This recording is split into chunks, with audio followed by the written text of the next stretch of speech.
Hello বন্ধুরা, সবাই কেমন আছো? কলকাতাস লাইফ অ্যান্ড ট্রাভেল স্টোরি চ্যানেলের আরও একটা নতুন ভিডিওতে সবাইকে স্বাগত। আজকের এই ছোট ভিডিওতে ছোট করে গল্প করব আসন্ন দুর্গাপূজা নিয়ে, সঙ্গে বলবো একটু সংক্ষিপ্ত ইতিহাস, যেটুকু আমি জানি আর কি। তবে ইচ্ছা আছে সার্বিকভাবে দুর্গাপুজোর বিস্তারিত ইতিহাস নিয়েও একটা ভিডিও করার।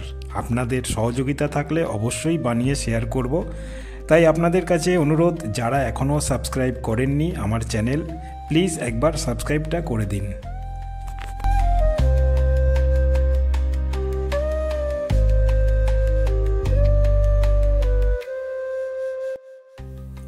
দু 2025-এর দুর্গাপূজা একেবারে আসন্ন, মানে বলা যায় প্রত্যেক বাঙালির দরজায় কড়া নাড়ছে। আর অল্প কদিন পরেই মহালয়া, আর এই দুর্গাপুজোর সূচনা হয় কিন্তু মহালয়া তিথি থেকে, যা কিনা দেবীপক্ষের শুরু এবং অশুভ শক্তির বিনাশ ও শুভ শক্তির আগমনের প্রতীক। মহালয়ার মাধ্যমে খুব শিগগিরই দেবীপক্ষের সূচনা হয়ে যাবে, তারপরই পুজোর বাদ্যি বেজে উঠল বলে।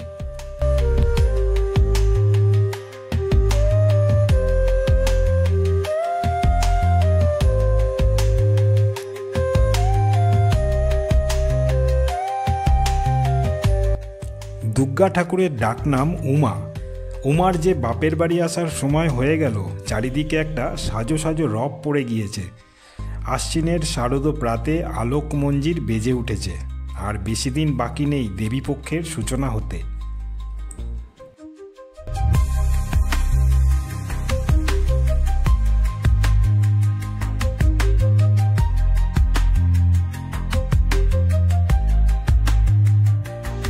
এটা কেবল একটা উৎসব নয়, মিলন উৎসবও বটে।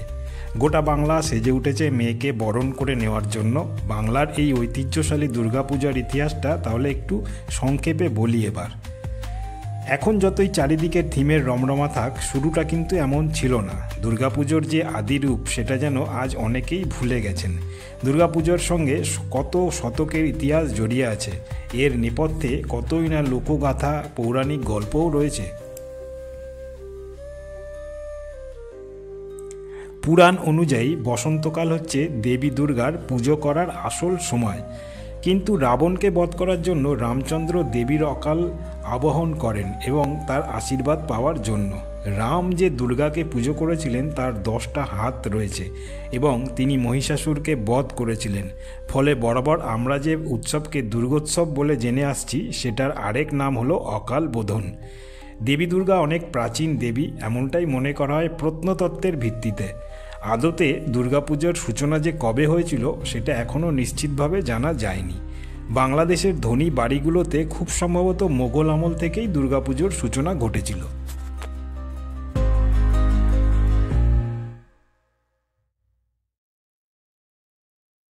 1500 শতকের প্রথম দিকে খুব সম্ভবত এই পুজোর সূচনা হয়েছিল।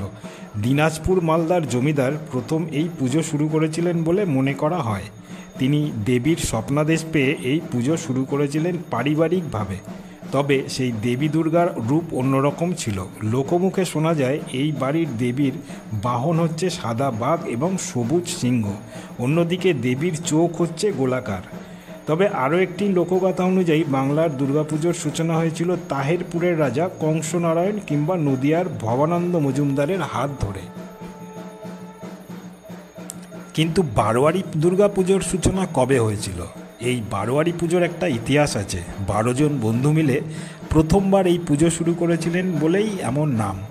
1790 সালে 12 জন মিলে একসঙ্গে একটি পুজো শুরু করেন গুপ্তি পাড়ায়। এই পুজোটাকে বলা হতো 12 পল পুজো। অন্যদিকে কলকাতার প্রথম দুর্গাপুজো শুরু করেছিলেন কাশিমবাজারের রাজা হরিনাথ। কলকাতায় একাধিক জমিদার বাড়িতে ব্রিটিশ আমলেও দুর্গাপুজো পালন করা হতো।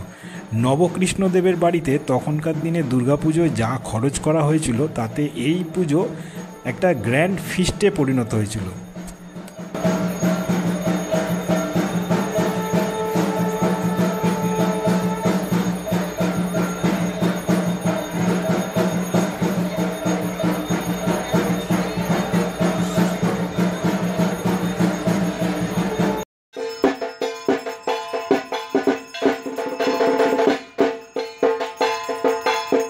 তবে কলকাতার প্রথম বারোয়ারি পুজোর আনুষ্ঠানিক সূচনা ঘটেছিল 1910 সালে। বাগবাজারে সনাতন ধর্মতোসায়নী সভা এই পুজো শুরু করেন, কিন্তু সাহায্য করেছিল স্থানীয় বাসিন্দারা। এরপর থেকে গোটা বাংলা জুড়ে দুর্গাপুজোর প্রচলন বাড়তে থাকে, আর 2021 সালে এটি ইউনেস্কোর স্বীকৃতি পেয়ে গিয়েছিল।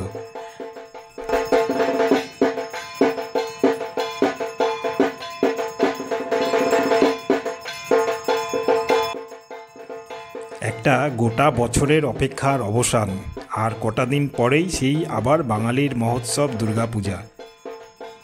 পুজো মানে আনন্দ, পুজো মানে নতুন জামা কাপড়, পুজো মানে সাজগোজ, নতুন কাপড়ের গন্ধ, পুজো মানে কাশফুল, শিউলি ফুল, পুজো মানে নির্ভেজাল আত্মীয়তা, পুজো মানে পুরনো নতুন বন্ধুদের সাথে আড্ডা, পুজো মানে খাওয়া দাওয়া, পুজো মানে বেড়ানো, পুজো মানে নতুন প্রেম, পুজো মানে অনুভূতি, পুজো মানে গান বাজনা, পুজো মানে রাত জেগে হৈ হৈ করে ঠাকুর দেখতে যাওয়া, পুজো মানে মণ্ডপ থিম, অষ্টমীর অঞ্জলি, সন্ধি পুজো, ধনুচি নাচ, সিঁদুর খেলা, পুজো মানে আলোর রোশনাই, পুজো মানে পরিবারের একত্রিত হওয়া।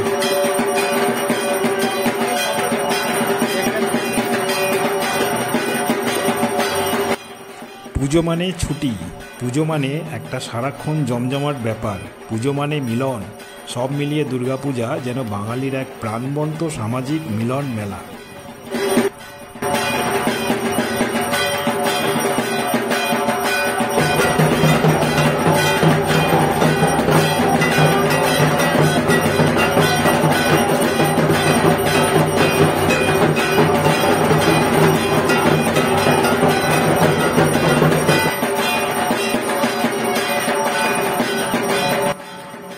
এবার একবার চটপট বলে দিই এই বছরের পূজা নির্ঘণ্ট। মহালয়া থাকবে 21শে সেপ্টেম্বর রবিবার। 2025 সালের দুর্গাপূজার মূল উৎসব শুরু হচ্ছে মহাষষ্ঠী থেকে, যা 28শে সেপ্টেম্বর রবিবার। মহাসপ্তমী 29শে সেপ্টেম্বর সোমবার, মহাষ্টমী 30শে সেপ্টেম্বর মঙ্গলবার এবং মহানবমী 1 অক্টোবর বুধবার পড়বে। বিজয়া দশমী হবে 2রা অক্টোবর বৃহস্পতিবার।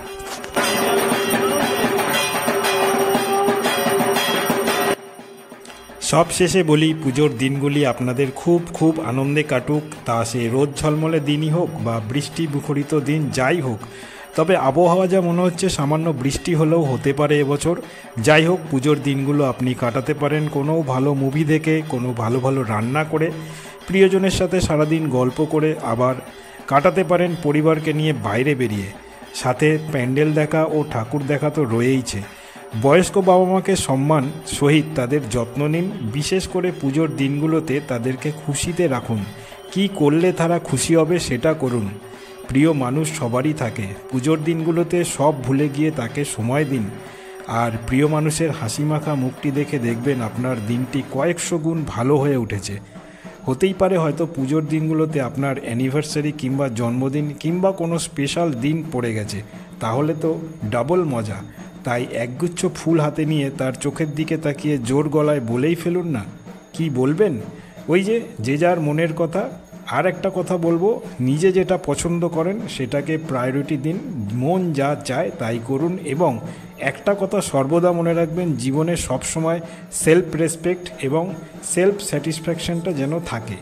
যে কাজে আপনি সবথেকে বেশি কনফিডেন্ট সেটাই করুন। আজ না কাল বলে সময় নষ্ট না করে আজই সেরে ফেলুন, দেখবেন জীবন সুন্দর হয়ে উঠবে এবং সফলতা আসবে। আর কি, এবার চুটিয়ে কেনাকাটা আর পুজোর প্রস্তুতি। এবারের পুজোয় আশা করছি আপনাদের কিছু অদেখা অচেনা পুজোর সাথে পরিচয় করাতে পারবো। আপনাদের আশীর্বাদ থাকলে নিশ্চয়ই পারবো। তাহলে দেখা হচ্ছে নেক্সট পুজো সিরিজ কোনো এক নতুন ভিডিওতে। সবাই খুব ভালো থাকবেন, সুস্থ থাকবেন। ধন্যবাদ।